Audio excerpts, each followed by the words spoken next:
ஜெயலலிதா வழக்கில் தண்டனை வழங்கிய நீதிபதி குன்ஹாவை விமர்சித்து மாநகராட்சியில் கண்டன தீர்மானம் நிறைவேற்றிய வேலூர் மேயர் கார்த்தியாயினி பகிரங்க மன்னிப்பு கோரினார்.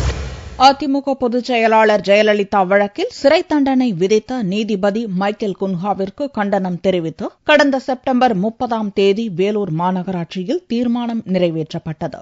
இது தொடர்பாக திமுக வக்கீல் பாரதி சென்னை உயர்நீதிமன்றத்தில் வழக்கு தொடர்ந்தார். வழக்கை விசாரித்த நீதிமன்றம் மேயர் கார்த்தியாயினி நிபந்தனையற்ற மன்னிப்பு கேட்க உத்தரவிட்டனர். இதை ஏற்று திங்களன்று மேயர் கார்த்தியாயினி பத்திரிகையாளர் சந்திப்பின் போது மன்னிப்பு கோரினார். செப்டம்பர் 2014 அது தொடர்பான ஒரு வழக்கு உயர்நீதிமன்றத்தில் வந்திருந்தது.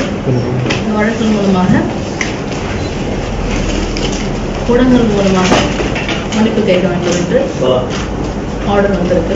மனுவுக்கான ஆர்டருக்கான என்னுடைய மன்னிப்பை நான் கேட்கிறேன்.